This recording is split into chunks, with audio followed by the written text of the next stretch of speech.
मथुरा से परम गुरुदेव के अनन्य शिष्य भाई पंडित रविंद्र तिवारी का आगमन हमारे इस में हुआ है।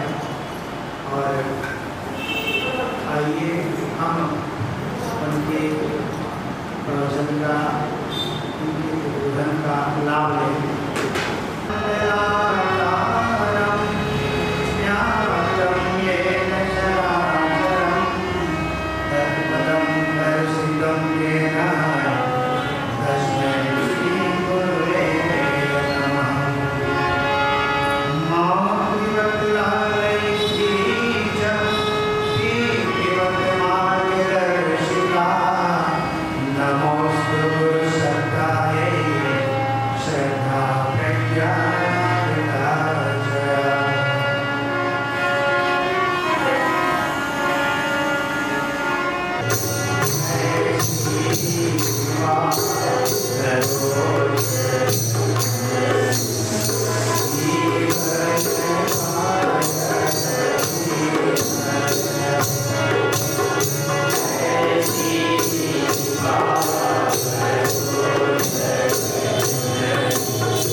है हमारे इस रायगढ़ जिला में तब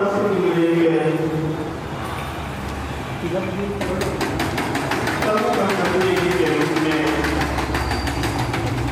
हमारे जितने परम श्रद्धे पंडित रविंद्र तिवारी जी का शुभागमन मथुरा से हुआ है, जो हमारे लिए एक ऐसा क्षण है जिसको हम अभी इस तरह से कर पाएंगे कि वे 1981 में अखंड ज्योति पढ़ने के बाद एक प्रमुख ड्यूटी देके श्री चरणों में समर्पित हो गए और जो मूलतः गोरखपुर के निवासी हैं और इस तरह से 2011 से 17 तक मथुरा में सेवारत है।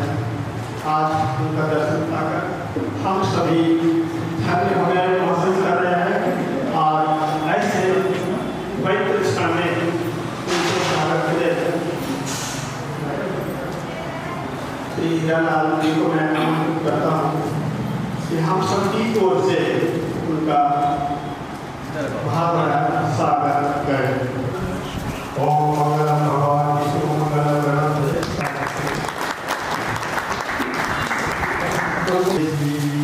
छात्र शास्त्र जिनसे है उनका भी स्वागत है। ओम परम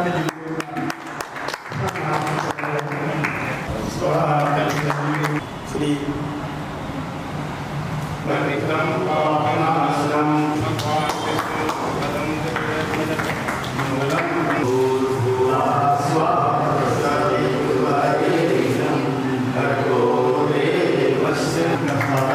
इसी क्रम में हो इसी के रूप में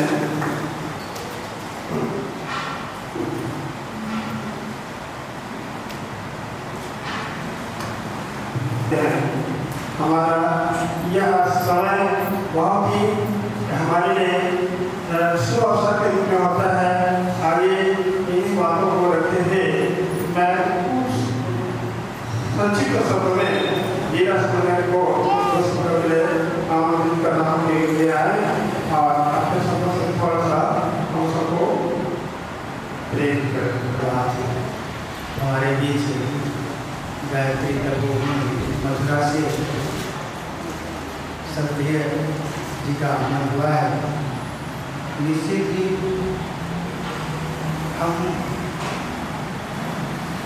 अपने परिजनों को प्रयास तो किए, लेकिन अभी खेती बाड़ी का समय है और इतने बार प्रयास करने के बावजूद भी अभी भी परिजन आ ही रहे हैं।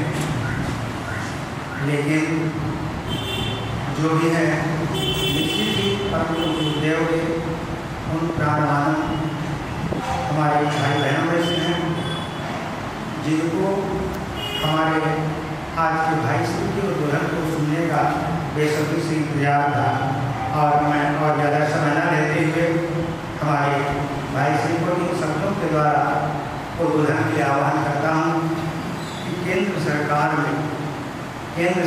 में एयरफोर्स में रहे इंजीनियर इस पद की हमेशा उन्होंने संभाली जिम्मेदारी और अब सतत परम पूज्य गुरुदेव के कार्य को करने के लिए हमेशा रहते हैं इनकी तैयारी। मैं अपने उद्बोधन के लिए आमंत्रित करता हूँ हम सबके सम्मानीय भाई श्री रविंद्र तिवारी भाई श्री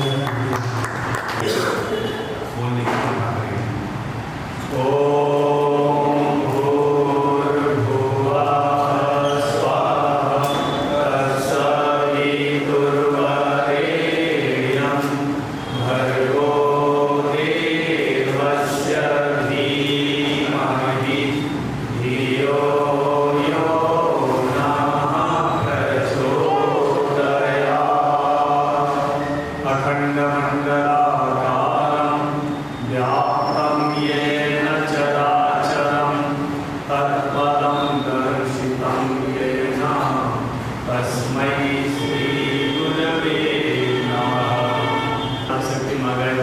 कृपा पात्र सृष्टि की आदि शक्ति आराध्य शक्ति पूज्य मातृशक्ति के चरणों में कोसा प्रणाम और देवतुल्य भाइयों को करबद्ध प्रणाम। जैसा कि आप लोगों ने कहा कुछ विशेष बात बताएंगे, तो पहली लाइन लिखिए, गूगल से पूछिए 30 मार्च 2025 से ये युग परिवर्तन होने जा रहा है। गूगल खोल लीजिए और देखिए, ढूंढते जाइए।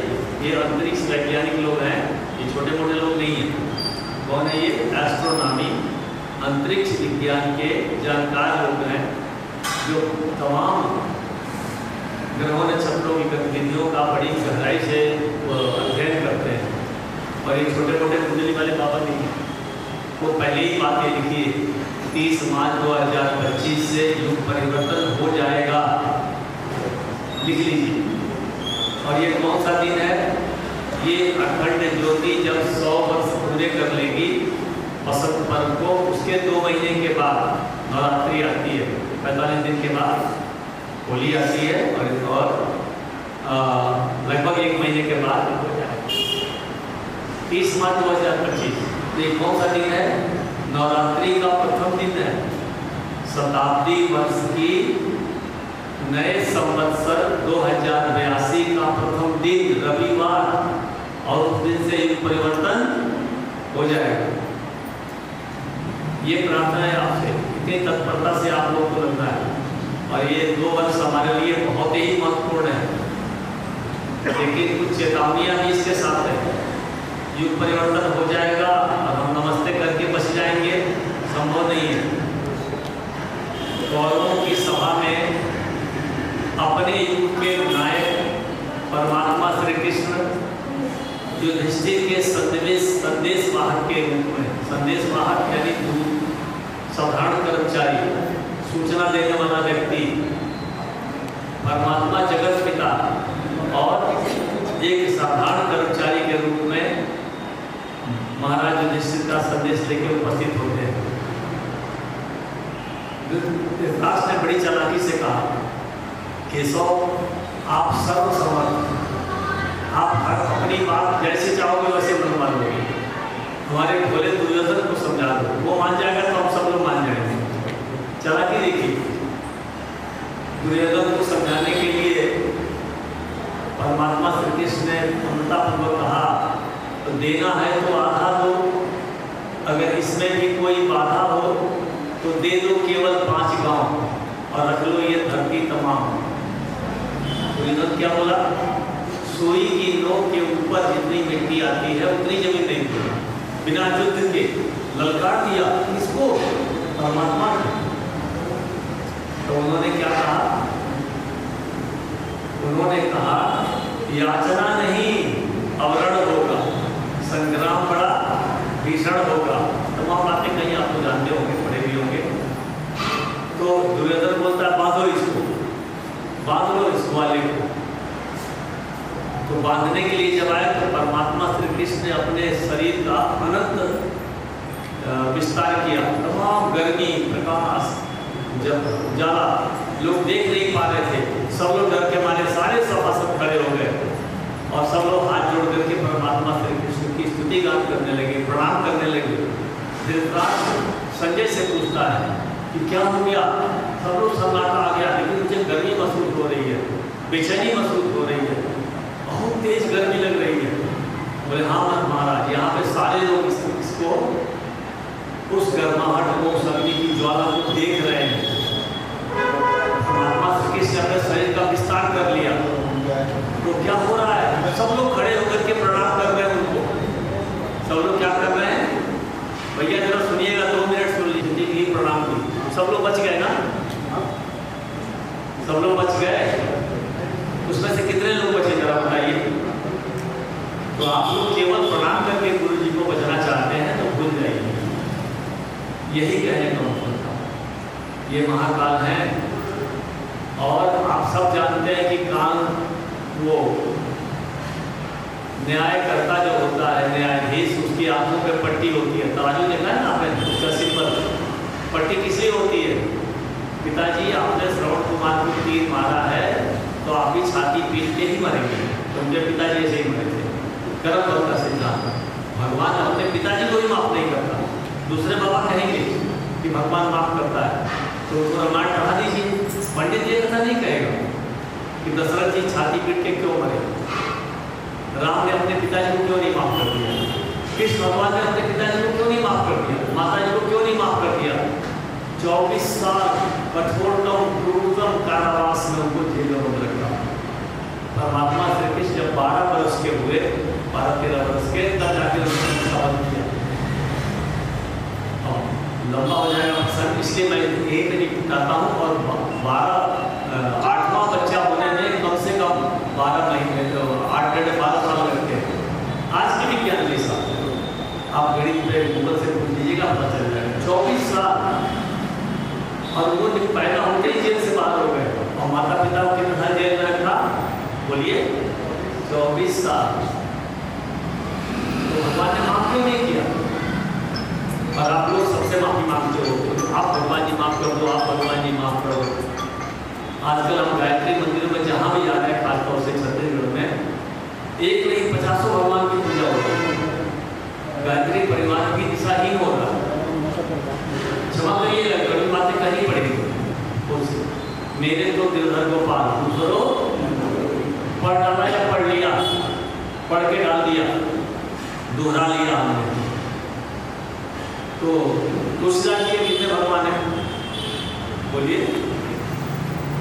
एक ही राम है। हमारे आपके कितने भगवान हैं? पूजा की जगह किसी के चौकी पर देखिए, सारे भगवान मिलके आपको बचा लेंगे ना? सारे भगवान इस महाप्रलय से बचा लेंगे। महाकाल का युग पर क्या होता है, बेटा पढ़िए, जो लिखा है पढ़िए ना, इससे प्रेरणापूर्ण परिवर्तन के महान क्षण, निर्माण योजना भाग 1 भाग 2, ये किताबों की एक बार जरूर पढ़िए, तभी आप गुरुदेव सच्चे अर्थों में महाकाल को समझ पाएंगे, उनकी योजना को समझ पाएंगे। बाकी तो जानकारी के लिए पढ़ रहे हैं आप, महाकाल को अगर समझना होगा तो उनके द्वारा इसलिए लिखी गई किताबों को पढ़ना पड़ेगा। और अंतिम क्षणों में जब गुरुदेव अपनी सारी शक्तियों को समेट रहे थे, भोजन और पानी भी बहुत कम कर दिया था, बोलते हमारे जाने के बाद भी हमारे शरीर से बहुत ऊर्जा निकलेगी। तो वो हम ऐसा नहीं चाहते हैं। उसके पूर्व में ही उन्होंने माता जी को समझा के बता दिया था कि अपनी दिव्य शक्तियों को मैं अखंड दीपक में प्रतिष्ठित कर रहा हूँ। धीरे धीरे हमारी चेतना का हर भाग अखंड दीपक में प्रतिष्ठित हो जाएगा। उसके पूर्व लिखते हैं कि हमारे पास भीड़ तो बहुत आएगी, गुरुदेव जान चुके थे लोग आएंगे, भीड़ तो बहुत आएगी, लेकिन युग परिवर्तन होते होते हमारे पास कुछ मुट्ठी भर स्वयं सेवक रह जाएंगे। शब्दों को ध्यान दीजिए, स्वयं सेवक। हम तो मालिक बने पड़े हैं शक्तिपीठ के, यहाँ के वहाँ के, पुजारी, जाने क्या क्या यानी कितना है ना, कितने भी दानी बन जाए और हम बलगानी हम, किंतु कभी तो मन में कभी न हो अभिमानी हम, लेकिन हमको अभिमान लाने पड़े हैं। गुरुदेव लिखते हैं हमारे पास केवल कुछ मुट्ठी भर लोग रह जाएंगे जो समयदान करेंगे। उनकी शर्त है, गुरुदेव की तपस्या की गहराई और ऊंचाई को मैं नापना चाहता हूँ।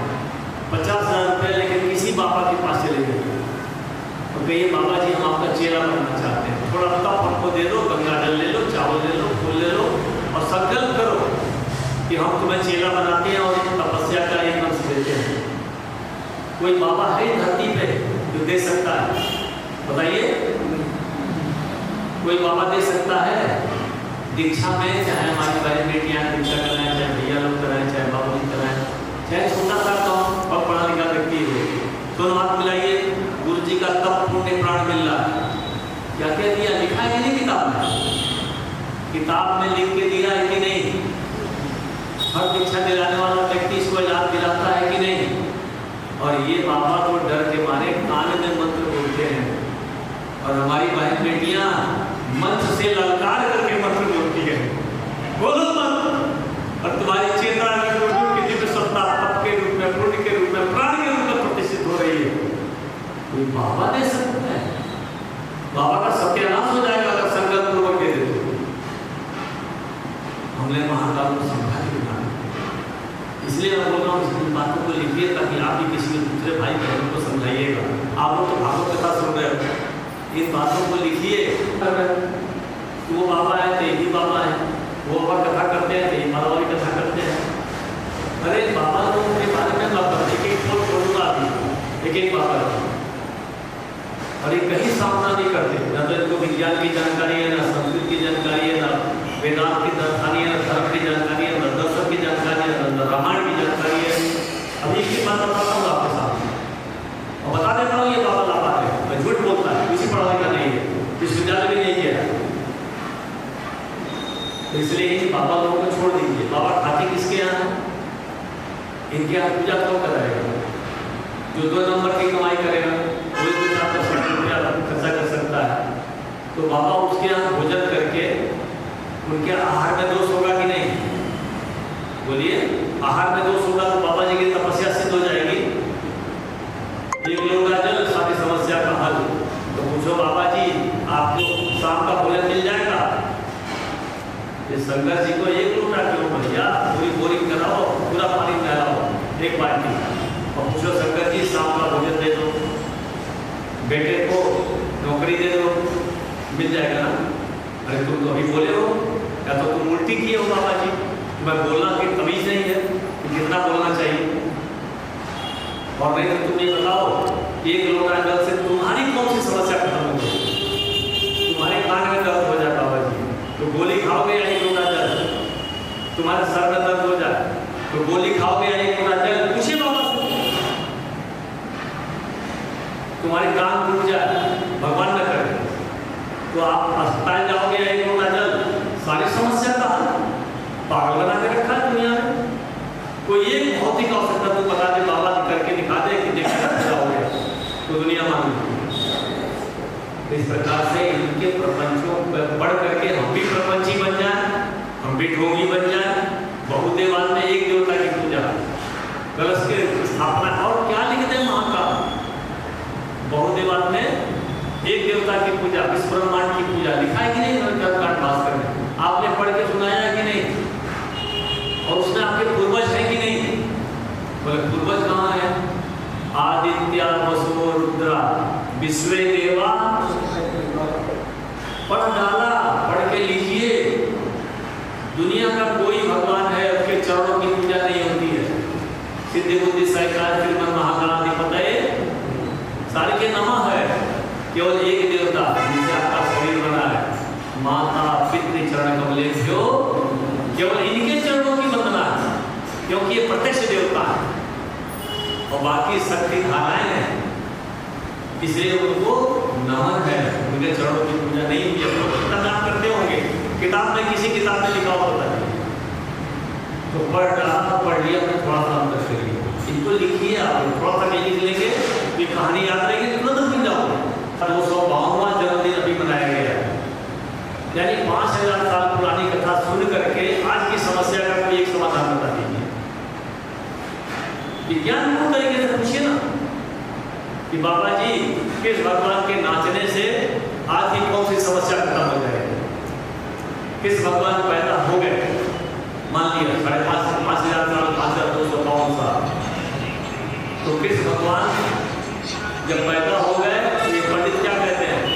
आज लल्ला पैदा हुए कथा में, अब मैया आप नाचोगी नहीं? अरे लल्ला भगवान पैदा हो गए, बस नचा दिए मैया के, और मैया जी का फर्श खुल गई और घर की तिजोरी भी तो क्या नाम है, पेटी खुल गई। तो ये क्या क्या कर रहा है षड्यंत्र। चलिए ज्ञान की बात करते हैं, इनकी पुस्तक की कोई फायदा नहीं। ये बाबा विज्ञान नहीं जानता है, आप कहेंगे जानता होगा, पढ़ा लिखा होगा, BSc MSc जाने को कैटेगरी। पूछिए इससे कि बाबा जी दुनिया के वैज्ञानिकों से पूछिए कि दुनिया में सबसे शक्तिशाली मंत्र कौन सा है? बताइए आप बाबा क्या बताए? वैज्ञानिकों से पूछिए। IIT दिल्ली और IIT बॉम्बे ने शोध प्रबंध को गणित की भाषा में मशीनों से नाप करके डाला यूट्यूब पे। 2018 में कोरोना से पहले 300 रोगियों पर एम्स के डॉक्टरों ने रिसर्च किया और IIT दिल्ली के इंजीनियर ने उसके गुण सूत्र बताए कि पहले दिन कितना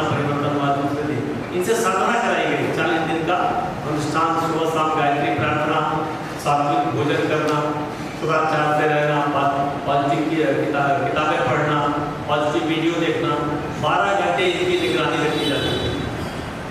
और बाकी को सफदरजंग में बगल में ठीक सामने दिल्ली सरकार का अस्पताल है, ये केंद्र सरकार का अस्पताल है, वहाँ के IIT बॉम्बे के इंजीनियर बैठा दिए गए। और वहाँ भी 300 मरीज चुने गए जो गुटखा भी खाते थे, बोतल बंसी भी थे और जाने क्या क्या अनाप शनाप खाते रहते थे, फल सब कुछ खाते थे, लेकिन कोई पूजा पाठ नहीं करते थे। यूट्यूब पर पढ़ लीजिए, डॉक्टरों ने निष्कर्ष दिया कि बाबा कुछ भी पढ़ा लिखा नहीं है, विज्ञान को जानता नहीं, और बोलता है कि गायत्री मंत्र मत बोलना, वेद मंत्र, अरे आप लोग मत बोलना, गायत्री मंत्र वेद नहीं पढ़ना, बोलते ना सुनाना। तो इसे पूछिए कि बाबा जी दुनिया के सारे विश्वविद्यालयों में संस्कृत की पढ़ाई होती है, दुनिया के सारे विश्वविद्यालय, गूगल पे देख लीजिए, जर्मनी के 70% हर विश्वविद्यालय में वेद विभाग अलग है, संस्कृत के पैसों हो रहा है, आज से नहीं, आज जब से गया था तब से कंपल्सरी है, गूगल पे देखिए, लिखिए इस चीज को।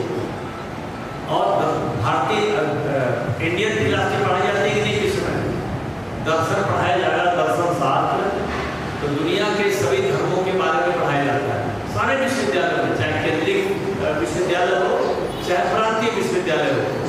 MPhil आप करेंगे दर्शन विज्ञान में जब आप अध्ययन करेंगे तो वेदांत पढ़ाना अनिवार्य है।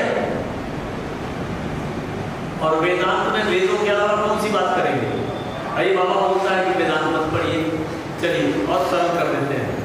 कंप्यूटर की कोई भी प्रोग्रामिंग होगी, कोई भी कंप्यूटर की कोई भी बूटिंग होगी तो केवल संस्कृत भाषा में होती है।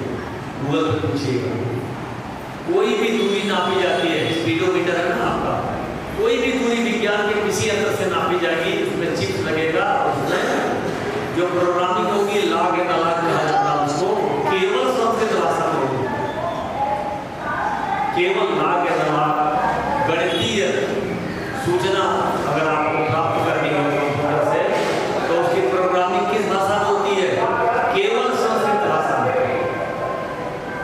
और कोई अपना रिसर्च दूसरे को बताता नहीं है, कोई अपना रिसर्च दूसरे को बताता नहीं है। तो हर देश को अपने तरीके से रिसर्च करना पड़ेगा कि नहीं? जो हर देश अपना रिसर्च करेगा तो किस भाषा में प्रोग्रामिंग करेगा? संस्कृत जानना पड़ेगा कि नहीं? संस्कृत में प्रोग्रामिंग होगी कि नहीं? चाहे कोई देश, मैं ये सीमा नहीं मानता हूँ। आइए बाबा जी से कहते हैं, बाबा जी वहाँ के केंद्रीय विद्यालय ने, विदेशों के केंद्रीय विद्यालयों ने संस्कृत पढ़ने के लिए और रिसर्च करने के लिए, PhD करने के लिए, डॉक्टरेट करने के लिए दर्शन और इतिहास और संस्कृत पढ़ने की ऑथराइज किया है, अधिकार दिया है। आप बोलते हो संस्कृत नहीं पढ़ना चाहिए, वेदांत नहीं पढ़ना चाहिए, वेद नहीं पढ़ने चाहिए, कृपा करके भारत में तो आप उल्टी कर दो, भारत में कहीं पर भी उल्टी कर दोगे दूसरे से माफी मांगते रहोगे, इनको इसी भाषा में बोलना पड़ेगा। 70-80 साल से बोलते हो, समझाते थक गए। अब इन लाभारों को यही भाषा पसंद आएगी, इसलिए मैं इतना लोगों के बोल रहा हूँ। हम लोग अपने सार्वजनिक मंच होता तो मैं इतना आक्रामक नहीं होता, मैं अपने लोगों के बीच बैठा हूँ तो आप लोगों को इसलिए इतने बातें बोल रहा हूँ ताकि जो कोई ऐसा बात बोले तो उसे ये प्रश्न करिए। क्या प्रश्न करना है? बाबा जी यही बात जाकर के अमेरिका में, जापान में, चीन में, यूनान में बोलो, तुम लोग जो विश्वविद्यालय में संस्कृत पढ़ा रहे हो और विधर्मियों को पढ़ा रहे हो और क्या बोलते हैं महिलाओं को पढ़ा रहे हो, जरा एक बात जाकर वहाँ बोल के आओ, बाबा जी को जेल होगी कि नहीं? बोलिए।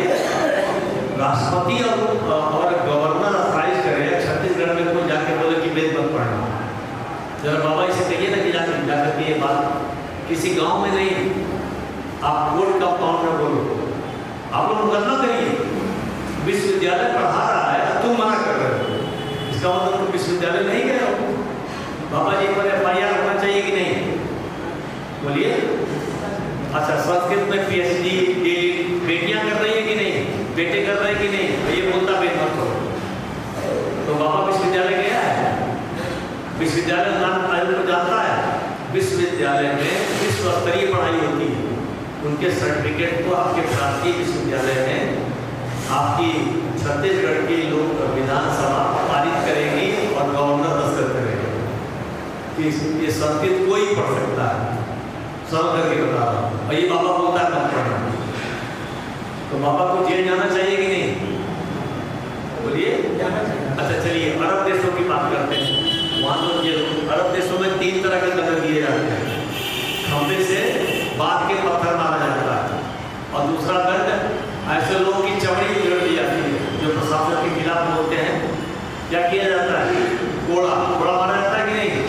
और तीसरा ऊपर से 6 इंच नाप करके छोटा कर दिया जाता है, अंग। अब उन शब्दों का प्रयोग नहीं करेंगे, लेकिन हम इशारे में जो आप समझ रहे हैं ना वही कह रहा हूँ, और उसी के लिए कह रहा हूँ। इस बाबा जी से बोलिए, बाबा जी 38 लाख भारतीय लोग यूएई में रहते हैं और लगभग 32 लाख से ज़्यादा लोग सऊदी अरबिया में रहते हैं। आप कृपा करके चलिए, हम आपको एक तरफ का भाड़ा देते हैं, यही बात सऊदी अरबिया में बोल क्या करेंगे? बाबा जी की चमड़ी गड़ी जाएगी कि नहीं? बोलिए वहाँ का नियम है भाई।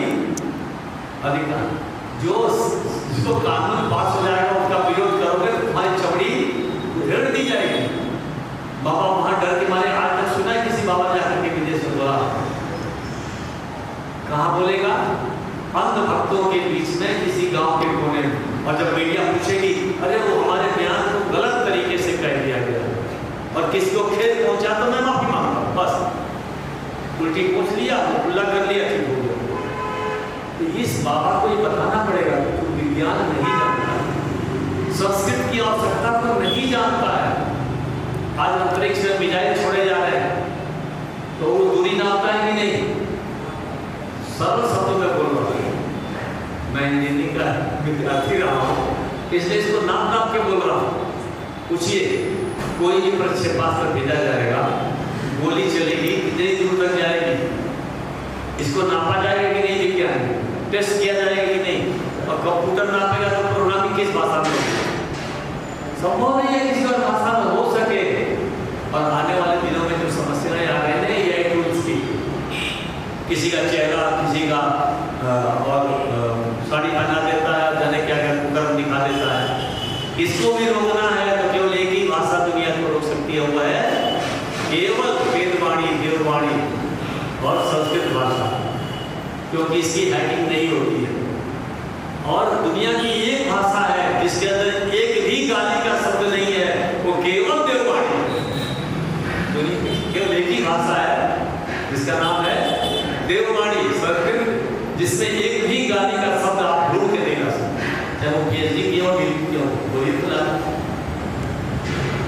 ये है मित्रों संस्कृत का गौरव। ये बाबा अनपढ़ है, नवाज है। अभी हमने कहा ना बाबा रामायण भी नहीं जानता है, कथा पुराण भी नहीं जानता है, तो आप कहेंगे नहीं बाबा पढ़ा लिखा है, रामायण की सफाइयाँ बोलता है, मंत्र बोलता है।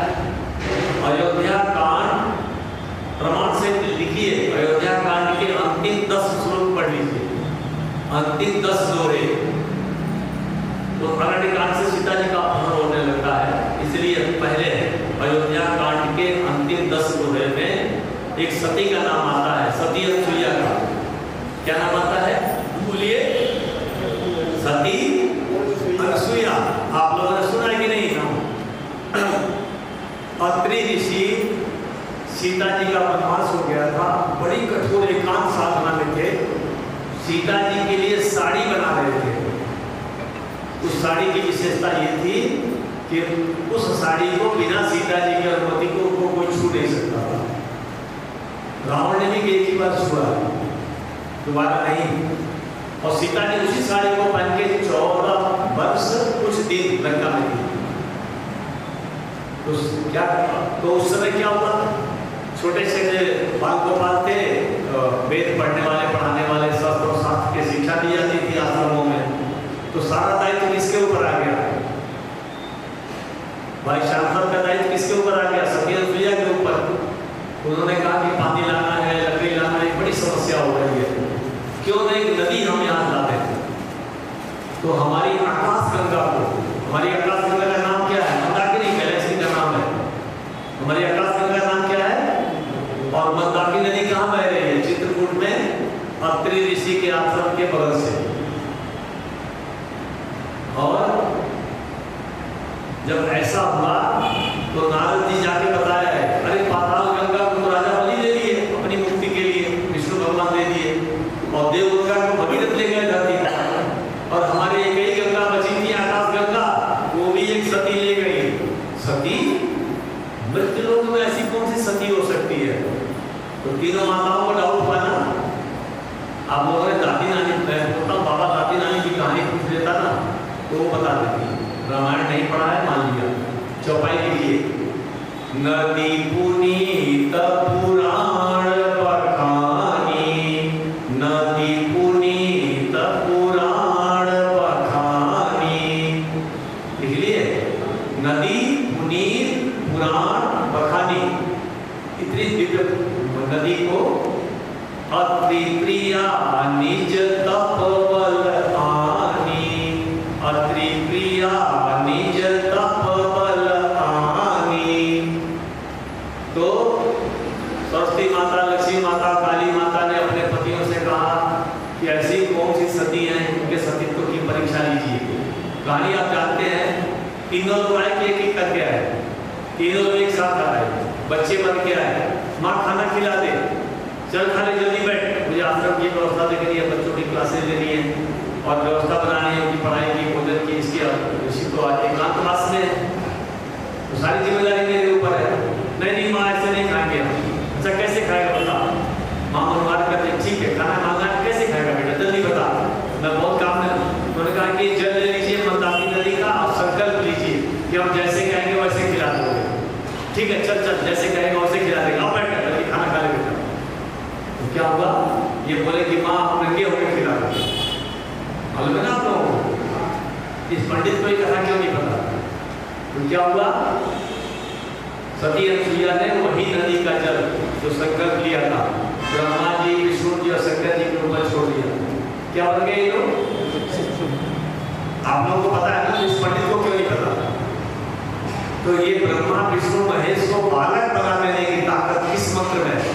बोले किसी भी वेद का ये कोई मंत्र बता दो जो ब्रह्मा विष्णु महेश को बच्चा बना दे, अबोध बालक बना दे। ब्रह्मा विष्णु रुद्र सूर्य जेते, सो पावे सुरता देते, सरस्वती लक्ष्मी तुम काली, दिव्य तुम्हारी ज्योति निराली। यही पढ़ डाला, पढ़ लिया नंबर। हमारे सारे भाइयों ने पढ़ करके गायत्री माता को सुना दिया, लेकिन अगर अपने को सुना दिया होता तो इस मंत्र का अर्थ पता चलेगा। तो बाबा से कहो बाबा तुमने रामायण नहीं पढ़ा है तो दोबारा पढ़ ले जाकर के। सती अनुसुईया ने वस्त्र और सारे आभूषण जो उनको भेंट के रूप में मिले थे, सीता जी की जब जो 12 वर्ष की गायत्री साधना सफल हुई थी राम की, तो सारे वस्त्र पहना दिए थे, वही जेवर थे जो गिराए गए थे, अयोध्या से नहीं लाई थी। दिव्य वसन भूषण पहिराए, दिव्य वसन पहनाया। अत्रि ने जो अपने हाथ से वसन मतलब कपड़ा, दिव्य वसन भूषण सारे आभूषण पहिनाए नीचे। अब सती गया चौपाई को जोड़ लीजिए सिखाने में। दिव्य वसन, वसन माने कपड़ा, ये दिव्य वसन था साड़ी की, अपने हाथों से सारा अलौकिक श्रृंगार किया सीता जी का। ये है पंडाला पढ़ लिया अंतर। अच्छा ठीक है चलिए हम थोड़ा सा उदाहरण देते हैं। आप काली माता से कहिए कि हमको वेद पढ़ा दीजिए, हमको संगीत सिखा दीजिए, ये किसका डिपार्टमेंट है? सरस्वती माता का ना। तो काली माता से कहिए ना कि हमको जरा वेद पढ़ा दीजिए और हमको तबला बजाना सिखा दीजिए, सिखा देंगी। ये सारी शक्तियां एक सीमित शक्ति धारा है, केवल गायत्री ही असीमित शक्ति धारा है। मैं ये कहना चाहता हूं, इसलिए मुझे को लिखना पड़ा सरस्वती लक्ष्मी तुम काली, और जो भी दिव्यता दिख रही है ये माँ तुम्हारी है। क्यों बाबा लोगों ने तत्व नहीं किया? भाई बोलते ब्रह्मा विष्णु रुद्र सूर्य थे, ठीक है। अब शंकर जी से कहिए कि आप थोड़ा सा कुछ रुपया दे दीजिए, दे देंगे? उनके पास रुपया देने का विज्ञान नहीं है, उनके पास अपने पास रुपये नहीं है, भूखे नंगे आदमी कहाँ से दे देंगे? वो डिपार्टमेंट नहीं है उनका, गलत मांग रहे हैं हम। तो सारे देवी देवताओं की शक्तियां सीमित हैं, ये कहने का मतलब है केवल गायत्री ही असीमित है। और इसको गुरुदेव ने 40 से बताया और दूसरे तरीके से मैं निवेदन करना चाहता हूँ। इसको व्यवहार जगत में आपको पेड़ का पत्ता पत्ता ऑक्सीजन देता है, वैज्ञानिक उदाहरण लीजिए, पेड़ का पत्ता पत्ता क्या देता है? ऑक्सीजन देता है। तो विज्ञान पेड़ के पत्ते पत्ते को खाद पानी देगा? बोलिए, पेड़ के पत्ते पत्ते को खाद पानी दिया जाता है, किसको दिया जाता है? बोलिए। तो हमारी वैदिक संस्कृति का मूल मंत्र कौन सा है भैया? बोलिए ना, मूल मंत्र कौन सा है? केवल गायत्री जपोगे तो सारे देवता खुश हो जाएंगे। केवल उनको खिलाने होंगे तो आपको ताकत मिलेगी कि नहीं? कान को ताकत मिलेगी कि नहीं? हाथ को ताकत मिलेगी कि नहीं? पैर को ताकत मिलेगी कि नहीं? ये सारे अंग, सारे देवी देवता बड़े महत्वपूर्ण हैं, लेकिन गायत्री के बिना अधूरे हैं। अच्छा, गणेश जी का भी जन्मदिन मना रहे हैं। गणेश जी जब पैदा हुए तो विद्यालय गए थे कि नहीं? तो इनको गायत्री मंत्र से दीक्षा दी गई, जनेऊ पहनाया गया कि नहीं? जनेऊ पहनने वाला प्रत्येक, ये ब्रह्मसूत्र है, गायत्री महाविद्या। दुनिया का ऐसा कोई देवी देवता नहीं है, दुनिया छोड़ दीजिए भारत का, जो जनेऊ नहीं पहनता, देवी और देवता। और जनेऊ पहनाने का वैदिक मंत्र कौन सा? गायत्री मंत्र। तो सारे गायत्री की माला घुमाते हैं, कोई भी देवी देवता। गायत्री महाविज्ञान में क्योंकि उसका विरोध न हो, इसलिए गुरुदेव ने सौम्य तरीके से, सरल तरीके से इसका रहस्य प्रकट किया है। लेकिन अभी भी हम लोग केवल माला से माला होना चाहते हैं। गुरुदेव ने तब पुण्य प्राण दे दिया। भैया लोग गीत गाते हैं, स्वयं भगवान हमारे आगे, ये क्या है? आपका तो परम सौभाग्य है। और हमारे जैसे चालाक चेलों को पाकर गुरु जी का क्या है? कभी आपने मुझसे पूछा कि गुरु जी हमारे जैसे चालाक चेलों को पा करके क्या आपका परम सौभाग्य है? ये विचारने की है कि नहीं? तो इस तरह से ये निवेदन है कि इस ऋषि ने आपको 5 शर्तों पे दीक्षा दिया है। गायत्री महाविद्या की श्रेष्ठता बता दिया, इतिहास छूट गया था। चलिए लंबे इतिहास की बात छोड़ लीजिए, पुरातन में तो बहुत सारे प्रमाण हैं। आपको वैश देवी जी को ज्ञान था, उस देवी जी को ज्ञान था। मैं 1620वीं शताब्दी की बात बता रहा हूँ। 1620 ईस्वी सन। एक तुलसीदास जी रात को 12 बजे अपनी पत्नी के कक्ष में पहुंच गए। 12 बजे 1 बजे होगा टाइम, किसके पास घड़ी किसके पास पहुंच गए। तो आज की माता जी होती तो क्या करती? अच्छा आ गए हो, चलो एक पानी पियो। तब तक मैं किचन में जाती हूँ, फ्रिज खोलूंगी और माता जी की पेटी खोलूंगी, कुछ खाने को होगा, मीठा नमकीन तो लेके आऊंगी। और अभी खा पी के सो जाओ, सुबह हम लोग पिकनिक पे चलेंगे। ये होता कि नहीं? शिष्टाचार होता है कि नहीं? लेकिन उस माँ ने फटकार दिया, धिक धिक ऐसे प्रेम को कहाँ कहोगे नाथ। अरे तुम युवा हो, तुम्हारे जीवन की दिशा धारा नहीं होनी चाहिए। तुम्हारा इतना ही अनुराग परमात्मा से होगा तो हमारी जीवात्मा को परमात्मा का सानिध्य मिलता और हम लोग की हाथ पे खुश हो जाते। ऐसा वेदांत बताने वाला, ये वेदों का सारांश है, ऐसा वेदांत पढ़ाने वाली उस महिमा, उस माता को तुलसीदास जी चरणों में गिर गए और प्रणाम किया। यहाँ से तो मेरी गुरु है, और निकल पड़े वहां से। और ये पुस्तक कौन सी पुस्तक है? डॉक्टर अमृतलाल नागर, जो तुलसीदास जी का कई वर्षों तक PhD किए हैं, मानस के हंस के पुस्तक उन्होंने लिखा है। और अंतिम समय जब था, तुलसीदास जी सारी सिद्धियों को जब पा गए तो माता ने उन्हें याद किया कि अंतिम समय है, अब हमको परीक्षा देके बताओ कि तुमने उस स्थान को प्राप्त किया कि नहीं। तुलसीदास जी ने अपने हाथों से उनका अंतिम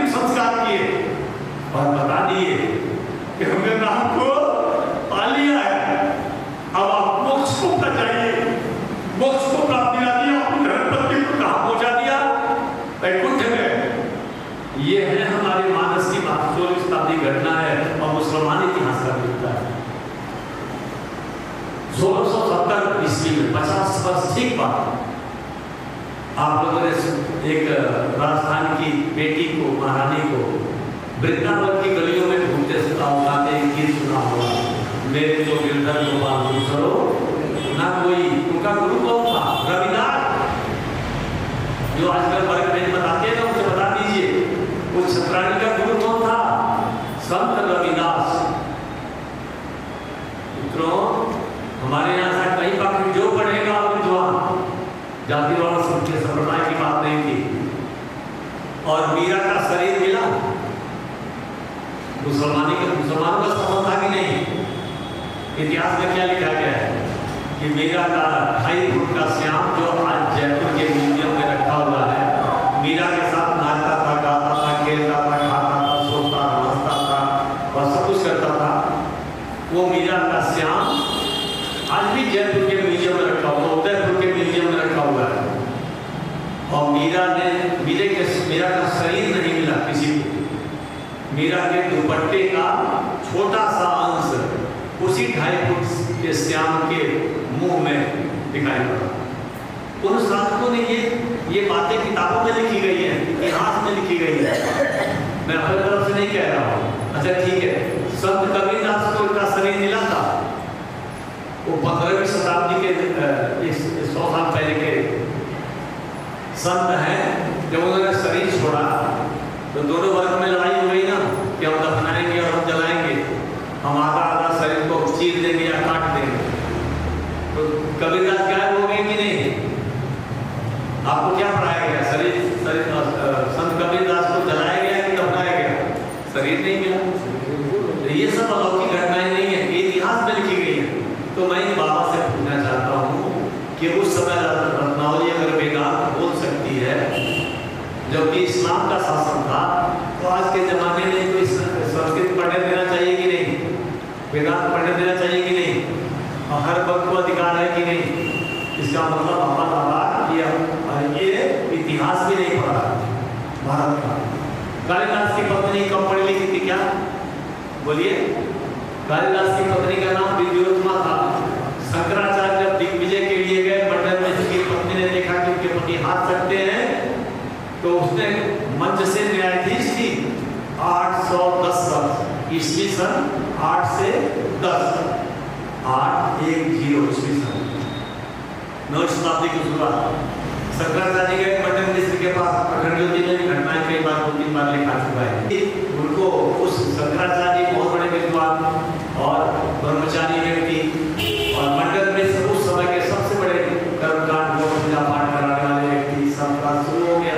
2 महीने कुछ दिन हुआ और न्यायाधीश की पत्नी पर किसको बैठाया गया? मां भारती को, जो कि धर्मपत्नी थी मंडन मिश्र की। लगा कि ये हार जाएंगे, उन्होंने न्याय की कुर्सी से छोड़ दिया, नीचे आके पति के बगल में बैठ गए।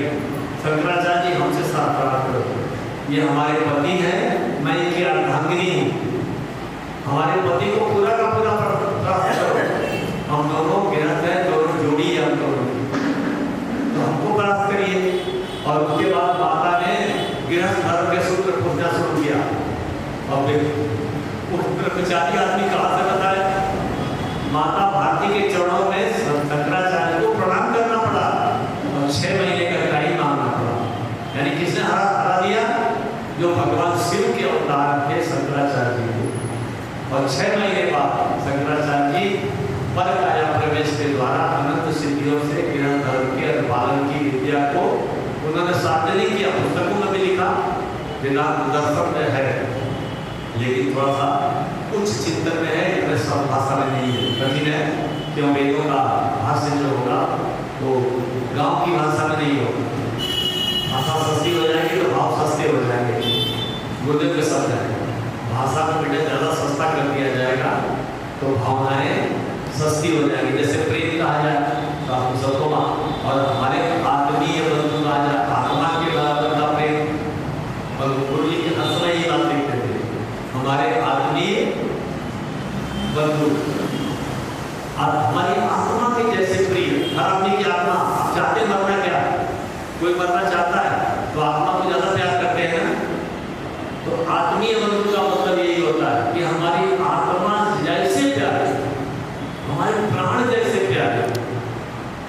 भाषा को सस्ता करने से भाव सस्ता हो जाता है, इसलिए वेदांत दर्शन थोड़ा कठिन है। इसमें लिखा गया, चलिए तो इस प्रकार से बाबा को मैंने सिद्ध कर दिया कि बाबा लबान है, न तो रामायण की कहानी जानता है और न तो ये इतिहास जानता है। इतिहास में तो 50 नाम आपको पता है, पुस्तकों से उनका नाम नहीं लेना चाहता हूँ। और आज की बात कर रहा था, और विज्ञान बाबा को पता नहीं है संस्कृत और धर्म दर्शन। इस प्रकार से लाभार बाबा है, ये बरसाती बैठक है, इनको बोलना आता है, केवल पेट बेटी के लिए जीते दीजिए, लेकिन इसे कहिए खबरदार गायत्री परिवार की तरफ इस बात उल्टी बोला तो। और तू बोला था ना कि कैसे कब युग परिवर्तन होगा, देखो मशीन बोल रही है, अब क्या बोल रहा है, विज्ञान बोल रहा है। और इसको जरा चुप करा दे, गायत्री मंत्र बोल रहा है, इसको चुप करा दे बाबा, इस मशीन को बाबा जरा चुप करा दे।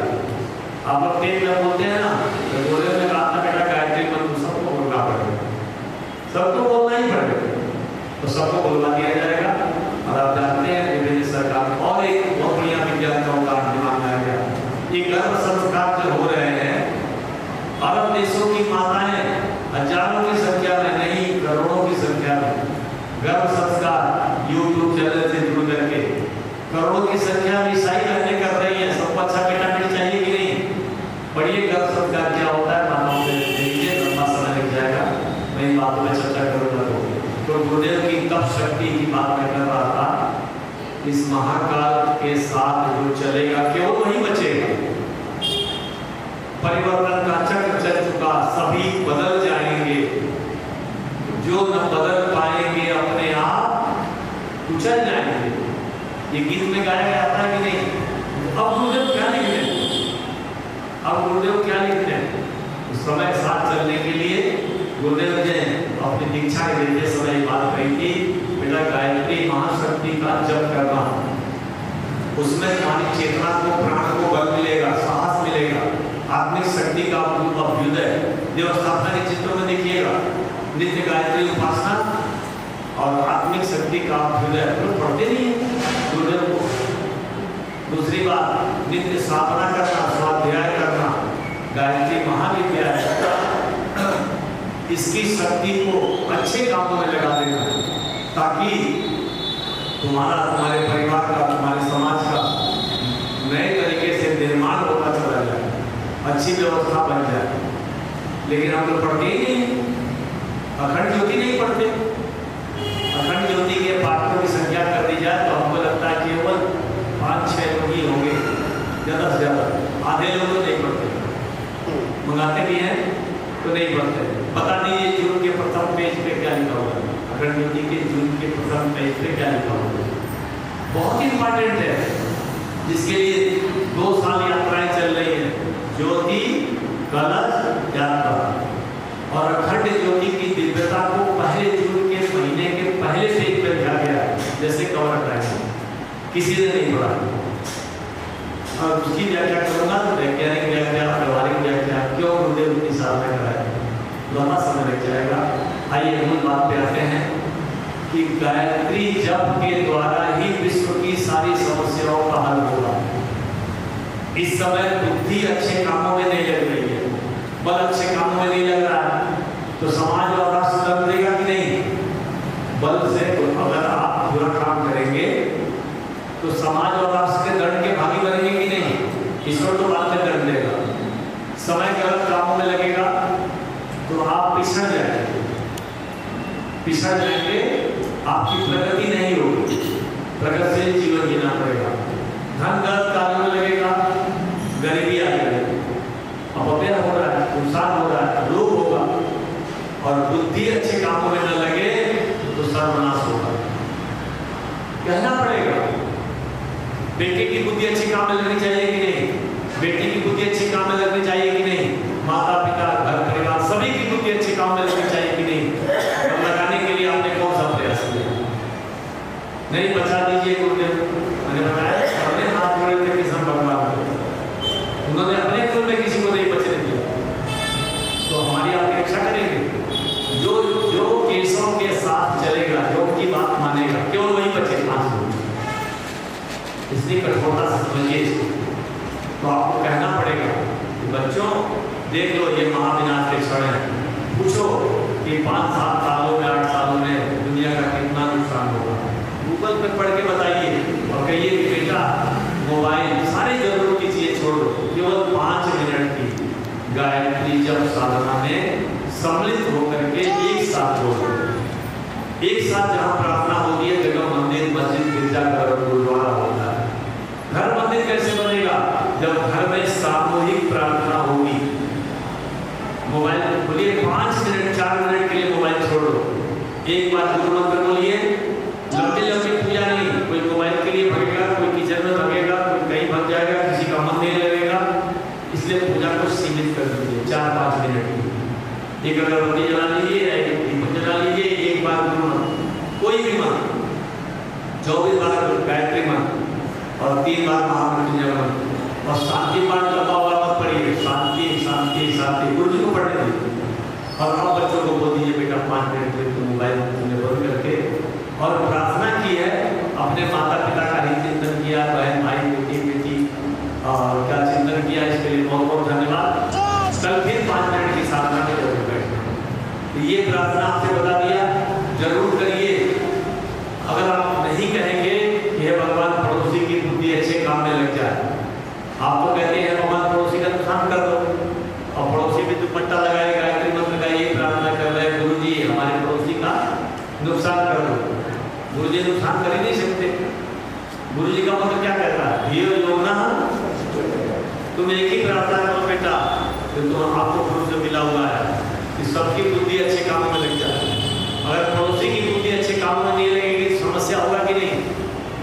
बोलिए, पड़ोसी लड़ाई करेगा कि नहीं, झगड़ा करेगा कि नहीं, खाना ढूंढेगा कि नहीं, मुकदमा करेगा कि नहीं, कचरा फेंकेगा कि नहीं? तो उसकी प्रार्थना, उसकी अच्छी बुद्धि की प्रार्थना कौन करेगा? गायत्री परिवार का कहना पड़ेगा आपको, ये कहना पड़ेगा हे भगवान पाकिस्तान की बुद्धि को, चीन की बुद्धि को अच्छे काम में लगा दो। नहीं करेंगे तो क्या कहेगा वो करेगा तो एटम बम अगर गिरा दे तो गायत्री वाले बाबा बच जाएंगे ना? बोलिए, एटम बम से गायत्री वाले बाबा बचेंगे? नहीं बचेंगे। अच्छा चलिए, गायत्री वाले बाबा ना बचे, दूसरे को बताइए 5 वक्त नमाज पढ़ने वाले और 30 दिन रोजा करने वाले मुल्ला जी बच जाएंगे ना? पाकिस्तान के एटम से बचेंगे? और चर्च वाले और कोई नहीं बचेगा। इसलिए हर एक को एक ही प्रार्थना करनी पड़ेगी, हे भगवान सभी की बुद्धि अच्छे काम में लगा दो। अच्छा, दुनिया में सभी की बुद्धि अच्छे काम में लग जाए तो दुनिया की कोई एक समस्या हो जाती है। ये है गायत्री मंत्र, जिसको हम लोग कह नहीं पाते। दुनिया के हर समस्या का अंत केवल सद्बुद्धि है। सदचिंतन, सद्भाव जगे, सत्कर्मों की जग में जय हो। ये हमारा मूल चिंतन है, और इसको पूरा विश्व पर अपना ले तो दुनिया की सारी समस्या अभी खत्म हो जाए, बाद में नहीं। जितनी जितनी जल्दी आप बुद्धि लगाओगे अच्छे काम में, उतनी जल्दी आपकी प्रगति हो जाएगी और मानवता निहाल हो जाएगी। इसलिए पूरे ब्रह्मांड को, कासमास को नियंत्रित करने वाला एक मंत्र है, और वह है गायत्री महामंत्र। इस पर विश्वास करिए। और जो है गंगा गए तो गंगा दास, जमुना गए तो जमुना दास। ये भगत मतलब जो भागता है, गायत्री भगवान बदलते कौन है? भगत। बहुत बढ़िया भगत होते हैं। 1 महीना शंकर जी को नहलाया, उसके बाद 8 दिन कन्हैया जी के साथ खेले, 6 दिन, अब 10 दिन जो है गणेश जी के साथ खेलेंगे, तो पूजा हो गई। तो ये हनुमान चालीसा पढ़ के हनुमान जी को सुना दीजिए, दुर्गा चालीसा पढ़ के दुर्गा जी को सुना दीजिए, और शिव चालीसा पढ़ के शंकर जी को सुना दीजिए, और गायत्री मंत्र बोल के किसको सुना दीजिए? पढ़ डाला, पढ़ लिया मतलब है। अरे गायत्री आपने हनुमान चालीसा 100 बार पढ़ा है कि नहीं? चलिए दूसरे तरीके से समझाते हैं। 100 बार पढ़ा है कि नहीं पढ़ा? नहीं पढ़ा। क्या उसमें गारंटी क्या दी गई है? जो 7 बार पाठ कर सोई, छूटा ही बंद, तो छूट गया। क्यों नहीं हुआ? रोज यही नाटक कर रहे हो, पढ़ डाला और पढ़ लिया। हनुमान जी मैंने पढ़ करके 40 सूत्र याद कर लिए, ये मतलब है। अच्छा, हनुमान जी की सिद्धि क्या है? सुंदरकांड, उसी के हिसाब से जो आप समझ सकते हैं वहां से उदाहरण होगा। आप सुंदरकांड में जब पढ़ते हैं तो सातम शाश्वतम अप्रमेयम श्लोक है, उसके उसके बाद नाना से प्रिया, और तीसरा श्लोक हनुमान जी के लिए। पहला शब्द बोलिए अतुलित। तो बल कैसे बढ़ेगा? आपका बल कैसे बढ़ना चाहिए कि नहीं बढ़ना चाहिए? या हनुमान जी को सुना देना चाहिए बल बुद्धि विद्या देवमयि, बल बुद्धि विद्या देवमयि, बल बुद्धि विद्या? भैया नहीं मिलेगा। याचना और प्रार्थना सिद्धांत बताओ, परावर्तन के नियम बताओ। तो आपने बता दिया, बोले बेटा आप करके दिखाओ। नहीं वो तो नहीं आता है। तो थे तो हनुमान चालीसा पढ़ना आपका बेकार, अगर सूत्र पता नहीं है तो। हम यही तो कर रहे हैं। बल बुद्धि, बल कैसे बढ़ेगा? आप दौड़ना, बल जो है कसरत करने से ही बढ़ेगा, इसके अलावा कोई रास्ता नहीं है। आप दौड़ना शुरू करिए। हनुमान जी कहीं सोए हो, राम जी काम में लगे हो, लगने दीजिए। हनुमान जी के पिताजी आपके फेफड़े में आएंगे कि नहीं, ये भी ज्ञान है, इतना समझाइए। तो हनुमान जी के पिताजी आपके फेफड़े में